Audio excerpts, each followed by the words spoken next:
Coba deh lo bayangin. Lo lagi pusing mikirin harga kebutuhan yang naik terus, gaji yang segitu-gitu aja, dan tabungan yang kayaknya nilainya makin lama makin turun. Di tengah semua kepusingan itu, tiba-tiba lo dengar kabar yang bikin panik. Rekening lo yang udah lama nganggur atau jarang lo pakai, tiba-tiba diblokir. Lo bingung, lo panik, dan lo bertanya-tanya, ada apa ini? Ini bukan cuma cerita fiksi loh.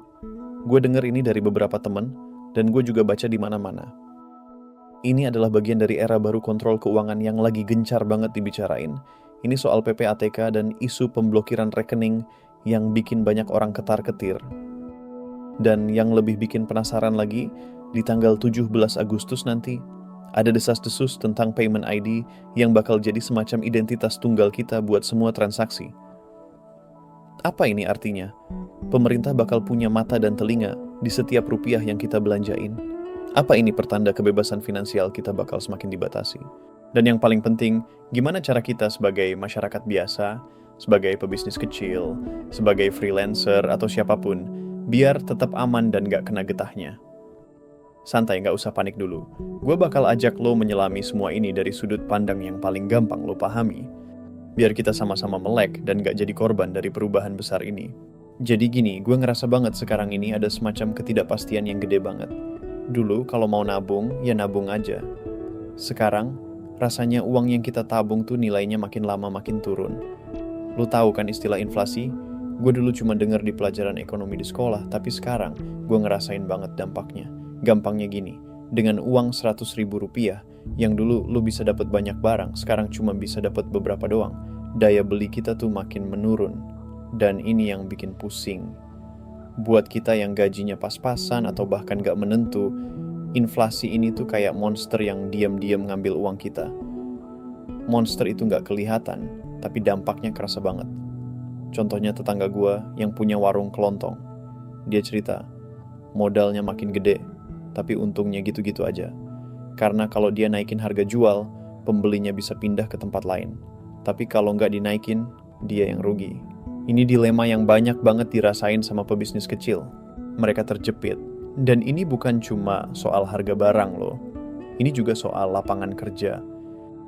Banyak teman-teman gue yang tadinya kerja kantoran, sekarang kena PHK atau gajinya dipotong, mau cari kerja lagi, saingannya banyak banget.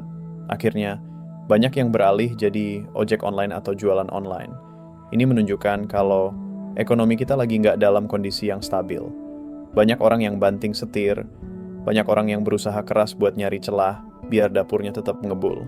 Nah, di tengah perjuangan kita buat bertahan ini, muncul lagi satu isu yang bikin kita makin pusing.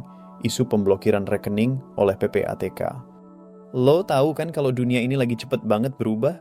Dulu, kalau kita mau bayar sesuatu, ya kita pakai uang tunai. Kelihatan duitnya, kerasa pegangannya. Tapi sekarang, semuanya serba digital. Dari transfer, belanja online, sampai bayar parkir pun pakai QR. Ini keren banget sih. Efisien, praktis, dan bikin hidup kita jadi lebih gampang.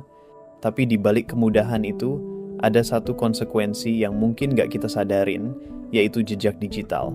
Setiap transaksi yang kita lakuin, sekarang ninggalin jejak.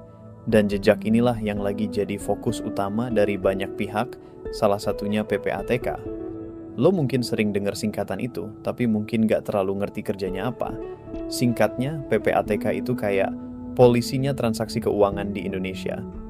Tugas utamanya adalah mencegah dan memberantas tindak pidana pencucian uang dan pendanaan terorisme.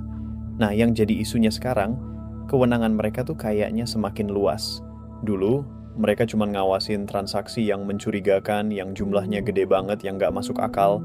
Tapi sekarang, ada cerita-cerita yang bilang kalau rekening yang nganggur atau nggak ada transaksinya dalam waktu lama bisa jadi perhatian mereka.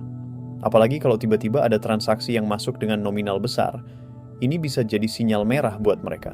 Lo bisa dibilang mencurigakan tanpa lo sadar. Dan ketika lo udah dianggap mencurigakan, ya itu tadi, rekening lo bisa diblokir sementara. Nggak ada pemberitahuan, nggak ada peringatan, tahu-tahu nggak bisa dipakai. Panik, kan? Nah, disinilah kita harus mulai sadar. Kita nggak bisa lagi cuma mikirin yang penting duit gue aman. Kita harus mikirin juga bagaimana jejak digital keuangan gue terlihat di mata mereka. Pertanyaannya, apakah ini berlebihan? Apakah ini melanggar privasi kita? Gua nggak akan bilang iya atau tidak, karena ini isu yang kompleks. Tapi yang jelas, ini realitas yang harus kita hadapin. Dan satu-satunya cara buat kita aman adalah dengan ngertiin aturan mainnya. Nah, sekarang gue mau ajak lo ngobrolin soal isu yang nggak kalah heboh, Payment ID. Ini isu yang masih samar-samar, tapi kalau beneran kejadian, dampaknya bisa jauh lebih besar dari sekadar pemblokiran rekening. Jadi gini, dari beberapa rumor yang beredar, di tanggal 17 Agustus nanti, ada wacana buat ngeluncurin Payment ID. Lo bisa bayangin ini kayak KTP, tapi buat transaksi keuangan. Setiap orang bakal punya satu nomor identitas yang terintegrasi dengan semua akun keuangannya, rekening bank, e-wallet, bahkan mungkin kartu kredit. Kedengarannya canggih kan? Dan katanya tujuannya baik, buat mempermudah transaksi, bikin sistem pembayaran lebih efisien, dan yang paling penting, buat memberantas kejahatan keuangan. Tapi lo tahu nggak? Di balik semua kebaikan itu, ada sisi lain yang bikin banyak orang khawatir.